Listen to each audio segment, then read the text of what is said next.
कभी किसी पक्षी को घोंसले की नींव बनाते देखा है?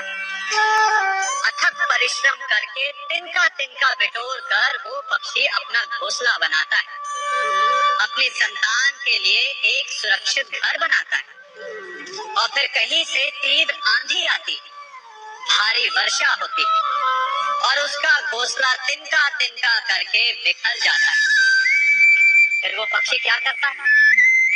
वो रोता नहीं, ना ही विलाप करता है।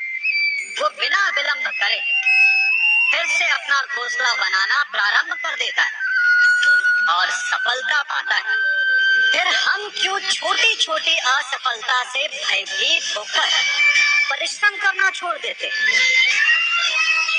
एक बात सदा स्मरण रखिएगा, हर वृक्ष कुल्हाड़ी की एक मार से नीचे नहीं गिरता, हर चट्टान धन के एक प्रहार से नहीं टूटती।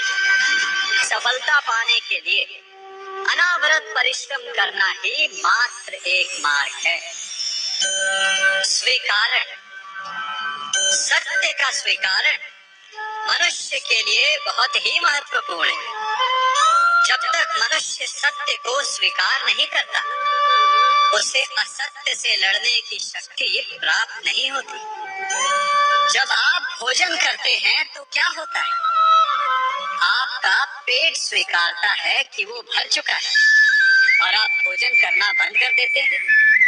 जब आपको निद्रा आती है तो क्या होता है? आपका मन स्वीकारता है कि आपका शरीर थक चुका है और उसे विश्राम की आवश्यकता है। उसी प्रकार जब आपको किसी व्यसन को रोकना हो तो आपको स्वीकारना पड़ता है कि बहुत हो चुका है, चाहे वो लालच हो या मदिरापान। उस व्यसन का त्यागना तभी प्रारंभ होता है जब आप ये स्वीकार कर लेते हैं कि आप उस व्यसन के बंधक हैं। हम में से ऐसा कोई नहीं जिनकी परछाई उनसे दूर रहती। हमारी परछाई सदैव हमारे साथ रहती। कदाचित हमारी परछाई हमारे कर्मों के फलों का संकेत है। कदाचित इसी कारण कई बार हमें अपनी परछाई से भय भी लगता है, परंतु इस भय से निवारण पाने का एक साधन अवश्य है। वो है सूर्य की ओर मुख करना या किसी प्रकाश के स्रोत की ओर मुख करना, क्योंकि तब हमें हमारी परछाई दिखाई नहीं देती। यदि इसे जीवन के संदर्भ में देखें तो ये प्रकाश का स्रोत शुभ कर्मों की चेतना है। यदि आपके मन में शुभ कर्म करने की इच्छा है तो आपको कभी भी अपने कर्मों के फल का भय नहीं होगा, क्योंकि यदि आपका मन शुद्ध होगा तो आपके कर्म शुद्ध होंगे और शुद्ध कर्मों का फल कभी अशुद्ध नहीं हो सकता। आज मैं आप सबको एक कथा सुनाता हूँ। एक दिन प्रातः एक व्यापारी अपने घर से निकला। घर से निकलते ही एक बिल्ली ने उस व्यापारी का मार्ग काट दी। व्यापारी घबरा गया, वो फिर से घर लौट गया और शुभ घड़ी की प्रतीक्षा करने लगा। और जब वो पुनः अपने घर से निकला तब वो वाहन जा चुका था जिससे राजा तक पहुंचकर उसे भेंट देनी थी। राजा को भेंट नहीं मिली। राजा क्रोधित हो गए। राजा ने उस व्यापारी का व्यापार बंद करवा दिया। इस कारण व्यापारी क्रोधित होकर घर पर अपनी पत्नी से लड़ बैठा।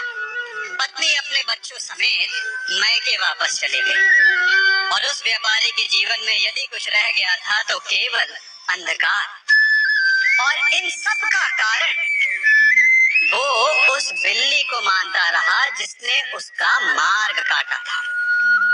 ऐसा ही एक दूसरा व्यापारी राजा को भेंट देने निकला और उस व्यापारी का मार्ग भी एक बिल्ली ने काट दिया। वो व्यापारी तनिक घबराया, परंतु उसने आगे बढ़ना अधिक उचित समझा।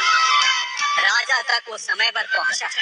उसने राजा को भेंट दी। राजा प्रसन्न हुए और राजा ने व्यापारी को अपना व्यापार बढ़ाने की अनुमति दी। स्वर्ण आभूषण दिए। जब व्यापारी घर पर पहुंचा तो पत्नी को आभूषण और अपने बच्चों को देने के लिए वस्त्र थे उसके पास। हर ओर प्रसन्नता थी। समझ रहे हैं ना, दोनों के साथ एक ही प्रकार की घटना हुई, परंतु दोनों की प्रतिक्रिया भिन्न थी। ऐसा ही हमारा जीवन भी है।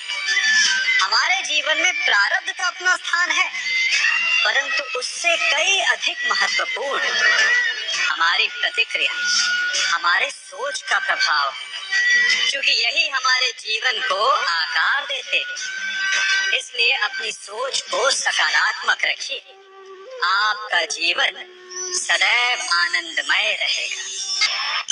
आप इन दो पात्रों को देख रहे हैं। मेरे इस पात्र में जल है और ये पात्र मिष्ठान से भरा हुआ है। दोनों ही पात्र भरे हैं, परंतु देखिए, मिश्री को जल में मिला दिया, जल ने मिश्री को अपना लिया, मिश्री ने अपना अस्तित्व खो दिया, परंतु जल को अभिमान है कि उसका अस्तित्व अभी भी बना हुआ है। परंतु जो इस जल को चखेगा उसे अवश्य पता चल जाएगा कि ये जल अब वो जल नहीं रहा, ये अब शरबत बन गया। हमारा त्याग, हमारे बलिदान भी ऐसे ही होते हैं। जो इस बात को अनुभव करते हैं वो समझ सकते हैं कि कैसे हमने समय की धारा को बदल दिया। जो बलिदान देते हैं उनका अस्तित्व कभी नष्ट नहीं होता, अपितु उनका बलिदान संसार में कुछ न कुछ परिवर्तन अवश्य लाता है। हम सभी कभी न कभी, कहीं न कहीं अपने जीवन में यात्रा अवश्य करते हैं। हमारी यात्रा में कभी पक्के रास्ते आते हैं तो कभी कच्चे रास्ते। पक्के रास्ते मनुष्य बनाता है और कच्चे रास्ते जानते हैं कैसे बनते हैं? चलते चलते बन जाते हैं।